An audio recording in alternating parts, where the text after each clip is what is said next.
Judy Garland stepped onto the stage with a radiant smile, a crystal clear voice, and the wide eyed innocence of a teenager not yet 17. But just minutes earlier, she had been injected with amphetamines by an MGM doctor to keep her from collapsing from exhaustion. No one said a word. The entire crew was used to this routine. Tippi Hedren, the dazzling star of the Birds, was controlled like a puppet by Alfred Hitchcock. When she rejected his advances, doors began to close, one by one. Everyone knew, but no one dared to speak. Natalie Wood died in the black waters off Catalina Island, leaving behind 3 men and a string of conflicting testimonies. The police called it an accident. The files were sealed. And Hollywood moved on, like nothing ever happened. Behind the golden glow of Oscars and red carpets lies a machine that chose silence. Not because it didn't know, but because it wasn't allowed to speak. For decades, this industry protected its most powerful by sacrificing its most vulnerable. What you're about to hear isn't just gossip. These are crimes, scars buried beneath decades of glamour and silence. But once the mask slips, the truth will chill you to the bone. Hollywood knew. Every single one of them knew. But they chose silence. And the price for that silence has always been blood and tears. Shall I continue with part 2, character profiles, starting with Judy Garland? Judy Garland, the studio's little gold mine, and their casualty. Her real name was Frances Ethel Gum, but the world would know her forever as Judy Garland. She was Hollywood's golden girl, the vibrant force behind The Wizard of Oz, the voice of Over the Rainbow, and a beacon of youthful magic throughout the late 1930s and 40s. But Judy's stardom wasn't born from freedom. It was engineered, painfully, clinically, by MGM Studios. At just 13, Judy was signed to a contract with MGM. From the start, studio executives labeled her the ugly duckling, comparing her to the more glamorous Lana Turner and Ava Gardner.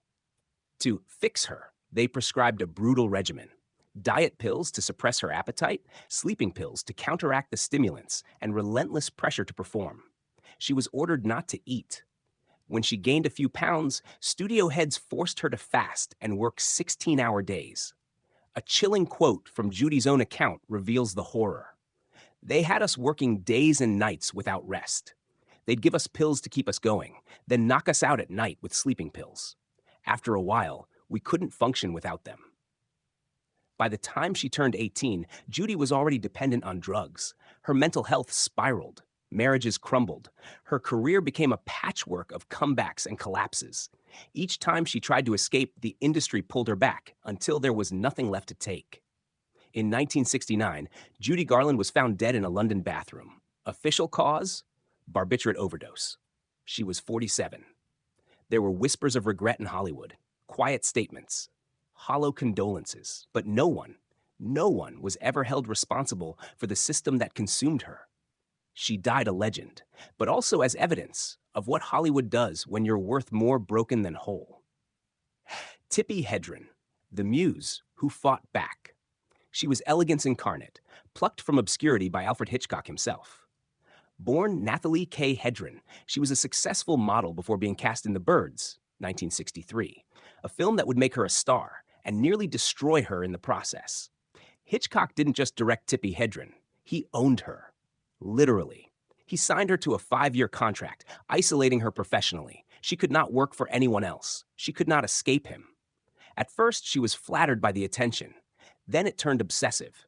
Hitchcock demanded that she dress a certain way, speak a certain way, even told crew members not to speak to her. As filming progressed, his behavior darkened. In the infamous attic scene in The Birds, Tippi was told mechanical birds would be used. Instead, real birds were hurled at her, their beaks and claws drawing blood. The scene took 5 days to shoot. She broke down on set. Hitchcock watched, cold and unmoved. Later, when she confronted him, he reportedly said, "I'll ruin you." She refused his sexual advances.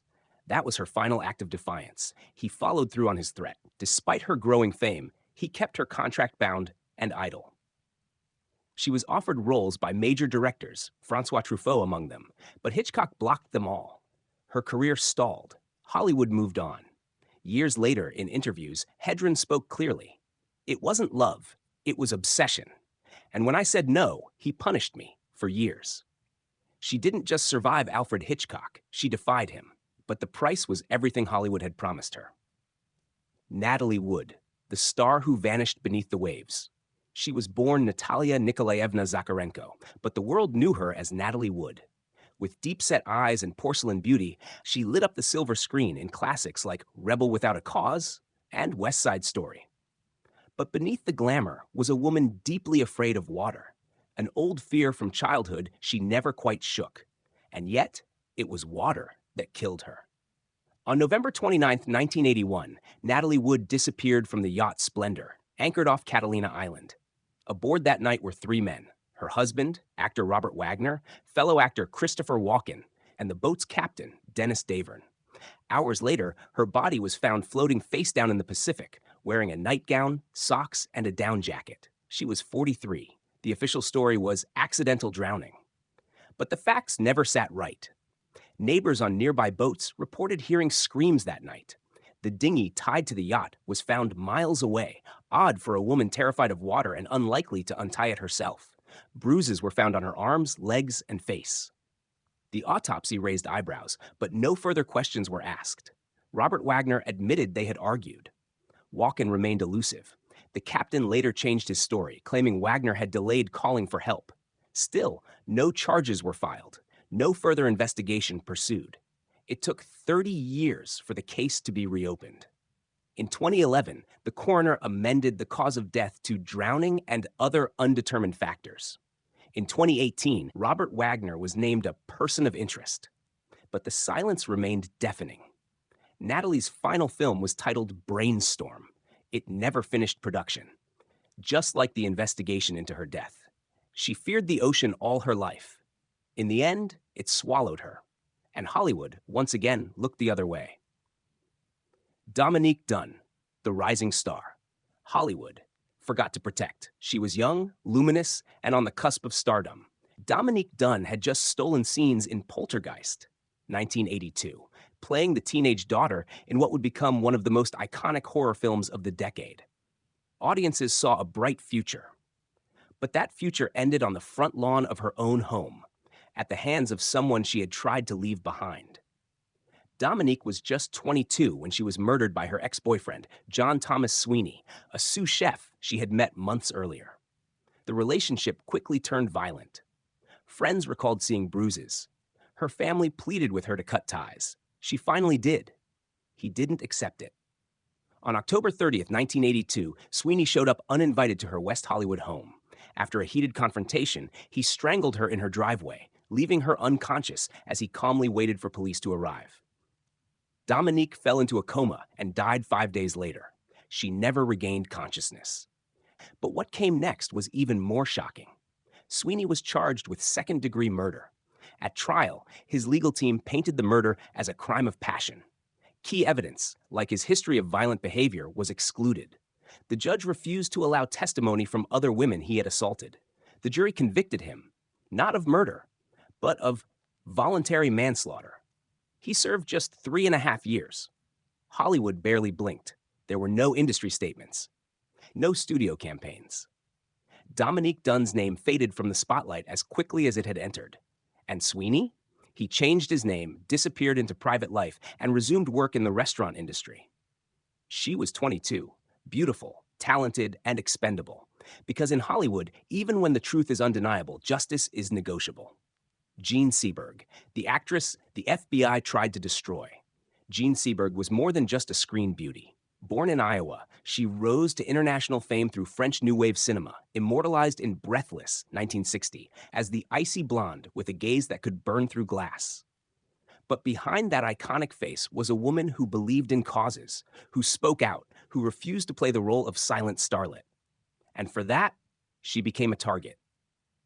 In the late 1960s, Seberg publicly supported the Black Panther Party, a move that would cost her everything. The FBI, under its COINTELPRO operation, labeled her as a subversive threat.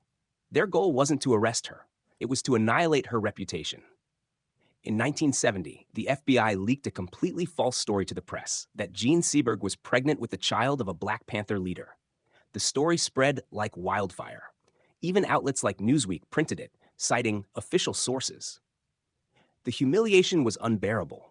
At the time, Seberg was 7 months pregnant and married. She gave birth prematurely.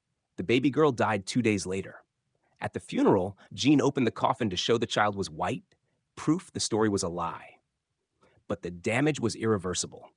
What followed was a rapid descent, nervous breakdowns, suicide attempts, a string of institutionalizations. Hollywood turned its back. The French press ridiculed her. Friends distanced themselves. She was labeled unstable, her political voice now reduced to a warning. On August 30th, 1979, Jean Seberg was found dead in the back seat of her car in Paris. Next to her body was a note: "Forgive me, I can no longer live with my nerves." The police ruled it suicide, but many still believe she was hounded to death. She didn't die from pills or despair alone. She died from being watched, hunted, and destroyed for speaking up in the wrong direction. Because in Hollywood, if power can't silence you, they'll drive you to do it yourself. Would you like me to continue with Sal Mineo next, or introduce a different figure? Sal Mineo, the forgotten death of a Hollywood rebel. He was the boy next door with a haunted gaze.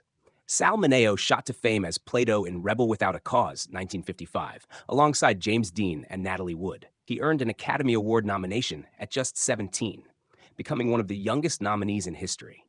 But while the world celebrated his talent, few were ready for the truth of who Sal really was, or what he refused to hide. In a time when being openly gay in Hollywood meant career suicide, Sal Mineo never played by the rules.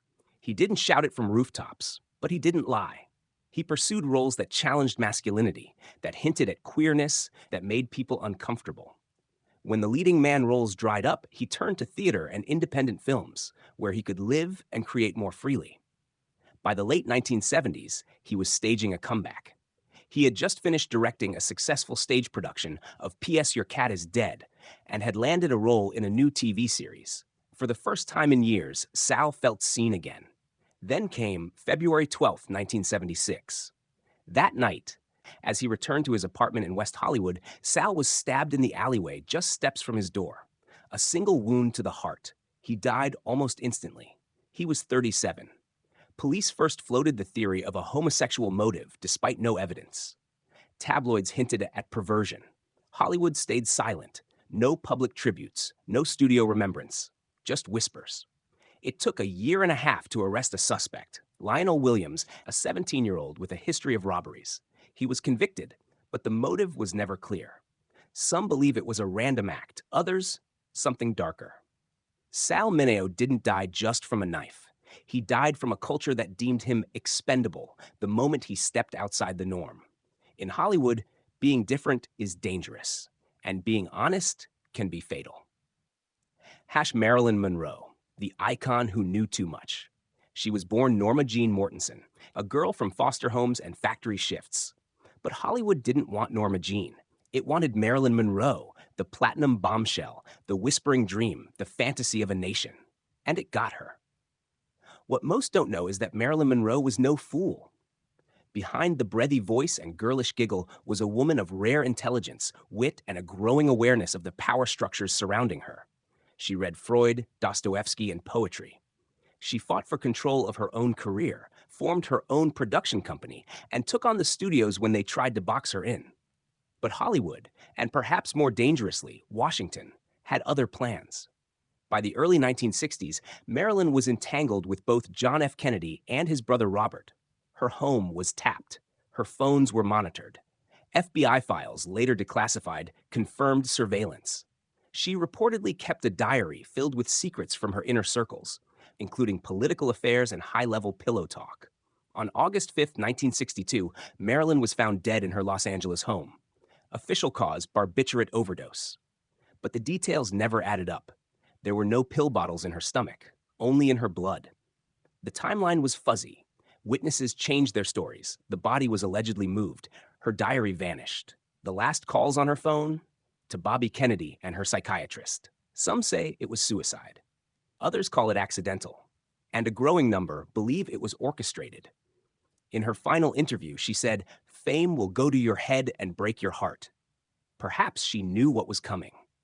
Marilyn Monroe didn't just die. She disappeared beneath a blanket of rumors, redacted files, and studio shrugs.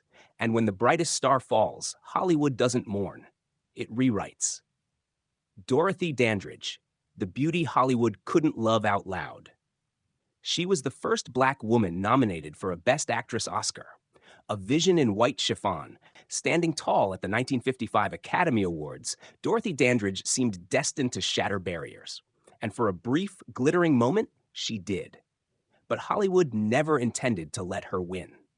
Dorothy was born into a world that told her she didn't belong.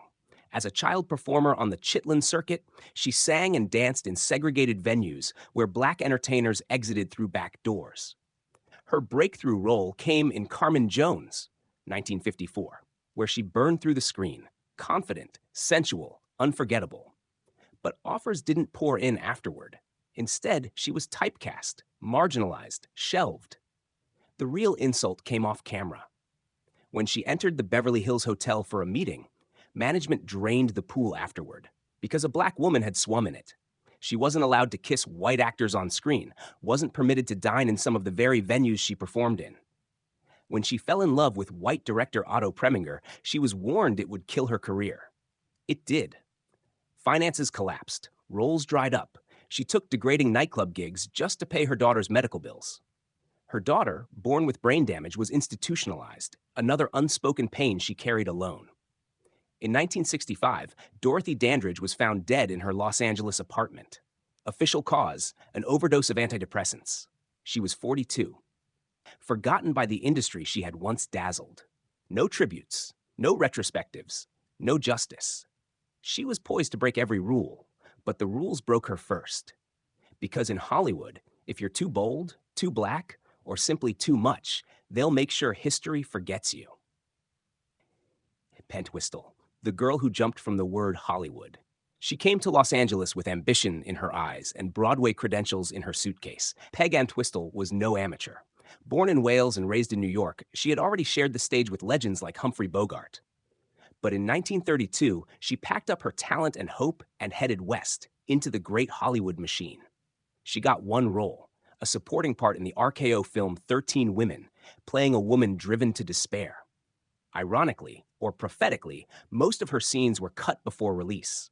The film flopped, the phone didn't ring, and soon her dreams began to rot beneath the California sun. On September 16, 1932, Peg Entwistle climbed up the steep hills of Mount Lee, reached the base of the Hollywoodland sign, and scaled the ladder behind the letter H. She jumped. Her body was found 2 days later. She was 24 years old. In her purse was a note. "I am afraid, I am a coward. I am sorry for everything. If I had done this a long time ago, it would have saved a lot of pain." 2 days after her death, a letter arrived at her home. A studio had seen 13 Women and wanted to cast her in a leading role in a film about a woman who dies by suicide. Hollywood didn't mourn Peg Entwistle. She became a footnote, a whisper, a cautionary tale. The kind of tragedy the system treats not as a failure, but as atmosphere. She didn't just fall from a sign. She fell from a promise that was never meant to be kept. Because in Hollywood, even the name that towers above the city is built on broken dreams. The child star they left to die in silence. She was the golden girl of television's golden era. Dana Plato, with her soft eyes and feathered blonde hair, became a household name as Kimberly Drummond on Different Strokes, a show that sold a dream of safety, family, and love to millions across America. On screen, she had it all. Off screen, she had nothing. Dana was barely 7 when she entered show business. By 13, she was the backbone of a primetime sitcom. But while the cameras rolled, no one noticed or cared that she was being swallowed by the very system that sold her smile. She was introduced to prescription pills before she even reached high school. At 15, she was allegedly assaulted by a man working on set, a trauma she carried in silence for years. At 17, she became pregnant. The network dropped her almost immediately. No support, no protection, just the door. Her descent was swift and public. After losing custody of her son, Dana turned to the only currency left to her, notoriety. Playboy spreads, B-movie roles. A failed comeback on The Howard Stern Show, where she was mocked, not helped. Arrests followed for forging prescriptions, robbing a video store, possession. Mugshots replaced headshots. By 34, she was living in a mobile home in Oklahoma. On Mother's Day 1999, she died from an overdose of Lortab and Valium. They ruled it suicide. 2 years later, her son Tyler, just 25, followed the same path. Another life swallowed whole. Hollywood never called her again. There was no memorial, no tribute, no acknowledgement that she had ever mattered. She gave the world her childhood. It gave her silence, scandal, and then oblivion. Because in Hollywood, they don't just kill innocence. They profit from its slow, televised death.